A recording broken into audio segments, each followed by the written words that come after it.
Bismillahirrahmanirrahim. Melanjutkan materi tentang sifat koligatif larutan yang selanjutnya, yaitu tentang kenaikan titik didih larutan yang dilambangkan dengan delta TB. Delta adalah selisih, T adalah suhu, B adalah boil. Nah, titik didih itu adalah suhu tekanan uap zat cair sama dengan tekanan udara luarnya. Kita ambil contoh, di sini ada dua wadah. Yang satu adalah pelarut, kita didihkan. Ternyata di sini suhunya maksimalnya adalah 100 derajat Celcius. Kenapa? Karena tidak ada yang menghalangi proses penguapan dari cair ke gas. Nah, sekarang yang keduanya itu adalah ketika air yang sudah mendidih, kita tambahkan dengan zat larutnya, maka tekanan uap akan menurun, tapi titik didihnya akan semakin meningkat. Nah, di sini maka suhunya itu lebih besar daripada 100 derajat Celcius. Kenapa? Karena dengan adanya zat larut, titik didih akan mengalami kenaikan. Nah, di sini untuk yang pelarutnya saja kita lambangkan dengan TB0 atau titik didih pelarut murni. Yang keduanya yang larutan tadi itu dilambangkan dengan TBL atau titik didih larutan. Nah, jadi kenaikan titik didih di sini itu adalah selisih dari titik didih larutan dikurangi titik didih pelarut murni, atau yang besar dikurangi yang kecil, karena ini adalah selisih ya. Nah, selanjutnya di sini ada hubungan delta TB dengan konsentrasi. Delta TB itu adalah sebanding dengan molalitas. Seperti yang sudah dipelajari tentang molaritas, maka molaritas itu adalah gram per mr dikali 1000 per pp-nya itu adalah massa pelarut. Nah, jadi dirumuskan di sini delta TB sama dengan KB atau ketetapan titik didihnya dikali molalitas. Ini adalah untuk yang non-elektrolit. Sedangkan untuk yang elektrolitnya yaitu delta TB sama dengan KB dikali M dikali I. I adalah faktor Van Hoff. Contohnya misalnya di sini, yang elektrolit nih ya. Yang elektrolit kan dibagi dua, ada yang kuat, ada yang lemah. Kalau yang untuk kuat, itu adalah I sama dengan N. Langsung saja, N adalah jumlah ion. Sedangkan kalau misalnya yang lemah, itu biasanya derajat ionisasinya itu adalah kurang daripada 1. Jadi boleh memakai rumus ini. Contohnya nih misalnya, untuk elektrolit kuat ya, NaCl, ketika direaksikan itu adalah menghasilkan Na plus ditambah Cl min. Maka untuk jumlah ion dari Na itu adalah 1, dari Cl juga 1, 1 tambah 1, makanya I-nya adalah 2. Ini bisa langsung digunakan, masukkan ke rumus ini. Kecuali untuk yang lemah, nanti itu derajat ionisasinya itu kurang daripada 1, nanti bisa dijumlahkan. Masuk ke contoh soal dari kenaikan titik didih. Di sini contoh soalnya Ibu bikin sebanyak 9 gram zat non-elektrolit dilarutkan dalam 250 gram air mendidih pada suhu 100,104 derajat Celcius. KB airnya yaitu 0,52. Berapa massa molekul relatif zat tersebut? Kita jawab di sini bahwa sebanyak 9 gram. Nah, ini berarti gram yang terlarutnya. Terus zat non-elektrolit dilarutkan dalam 250 gram air. Berarti ini adalah gram pelarutnya. Mendidih pada suhu. Nah, ini ternyata suhunya adalah lebih besar daripada 100 derajat Celcius. Maka ini sudah ketahuan bahwa di sini adalah lambangnya TBL. Titik didih larutannya. Karena lebih besar daripada 100 derajat Celcius. Ini ketetapan airnya 0,52. Kita langsung masukin ke sini, diketahuinya kita tuliskan dulu biar lebih mudah untuk mengerjakannya. Nah, di sini berapa massa molekul relatifnya? Maka massa molekul relatif itu dilambangkan dengan Mr. Nah, kita tahu bahwa kenaikan titik didih larutan di sini itu adalah selisih dari TBL dikurangi TB0.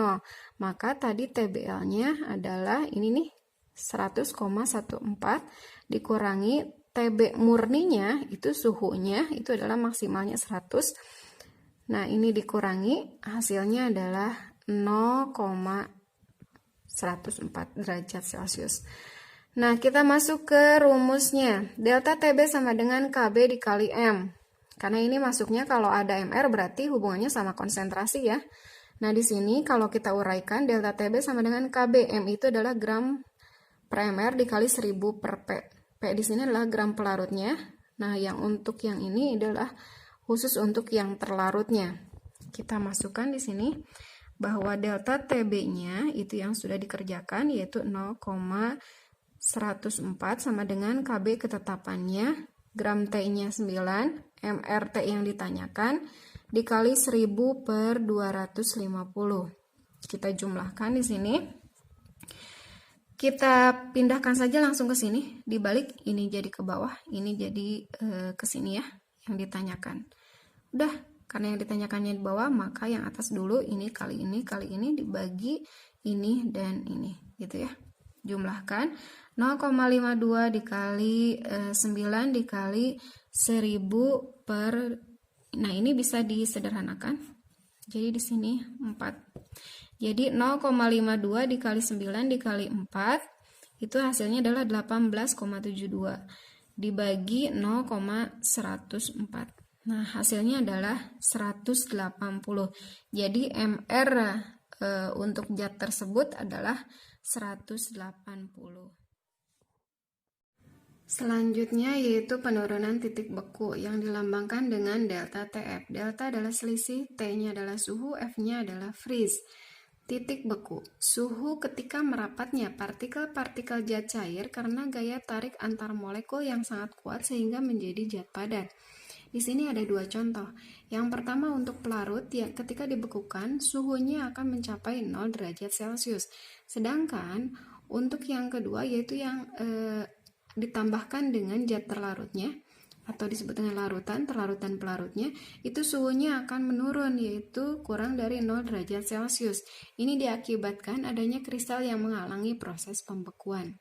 Contoh dalam kehidupan sehari-hari tentang penurunan titik beku itu adalah di musim salju, untuk mencairkan salju tersebut yaitu ditambahkan dengan garam dapur, atau untuk radiator mobil sebagai zat anti bekunya itu ditambahkan etilen glikol. Selisih dari penurunan titik beku yaitu TF0 dikurangi TFL atau yang besar dikurangi yang kecil. Sama halnya seperti kenaikan titik didih. Nah, titik beku juga sama, yaitu hubungan delta TF dengan konsentrasinya, yaitu molalitas. Di sini rumusnya delta TF sama dengan KF dikali M untuk yang non-elektrolit, dan delta TF sama dengan KF dikali M kali I untuk yang elektrolit. Diagram fase larutan terhadap pelarutnya. Contohnya yang sebelah kiri inilah padat, yang atasnya cair, yang bawahnya adalah gas. Nah, kita ambil ini titik garis lurusnya. Untuk yang titik beku pelarutnya, ketika ditambahkan zat terlarut, maka dia akan mengalami penurunan titik beku larutan yang dilambangkan dengan TFL. Nah, untuk yang garis yang ini, itu adalah titik didih pelarutnya. Nah, ketika ditambahkan dengan zat terlarutnya, maka dia akan mengalami kenaikan titik didih larutan. Nah, untuk mempermudah karena delta itu adalah selisih, maka besar dikurangi yang kecil. Untuk yang delta TB berarti TB larutan dikurangi TB0. Nah, untuk yang delta TF yaitu TF0 dikurangi TFL. Masuk ke contoh soal untuk penurunan titik beku. Sebanyak 2,22 gram untuk CaCl2 dilarutkan dalam 500 ml air. Bila larutan CaCl2 terionisasi sempurna, tentukan titik beku larutan. Ya, diketahui Kf 1,86, ArCa-nya 40, Cl-nya 35,5. Nah, ini adalah contoh soal dari untuk elektrolit ya. Nanti yang akan dikali dengan I atau faktor Van Hoff-nya. Kita coba dijawab. Di sini diketahui gram terlarutnya yaitu yang ini. Gram pelarutnya yang air itu adalah 500. KF-nya ini 1,86. Untuk MR CaCl2-nya kita hitung. Ca-nya itu adalah airnya 40. Cl-nya itu adalah 35,5 dikali 2 karena ada indeksnya 2. Maka hasilnya 111 untuk MR CaCl2-nya. Masuk ke sini, ke rumusnya delta TF sama dengan KF dikali M dikali I. KF-nya masukkan, M-nya seperti biasa, gram per mr, gramnya, terus ini mr-nya, dikali 1000 per P. P itu adalah gram airnya, 500, dikali I. Nah, I-nya dari sini nih, CaCl2, hasil ionisasi dari Ca2+ ditambah 2Cl-. Berarti ini ionnya 1, ini adalah 2. 1 tambah 2 sama dengan 3. Atau cara menghitungnya boleh mau langsung 3 nggak apa-apa, karena ini adalah elektrolit kuat. Karena elektrolit kuat pasti derajat ionisasinya adalah 1. Mau dihitung seperti ini juga boleh. Ya, sama saja tuh hasilnya 3, atau mau langsung saja masukkan sini juga tidak apa-apa. Langsung kita jumlahkan. Ya, ini bagi ini 0,02, 1000 per 500 yaitu 2, dikali 3 untuk I-nya, maka kita jumlahkan hasilnya adalah 0,2232. Karena yang dicari adalah tentukan titik beku larutan, maka dari sini belum selesai. Seperti biasa, selisih dari TF itu adalah TF0 dikurangi TFL.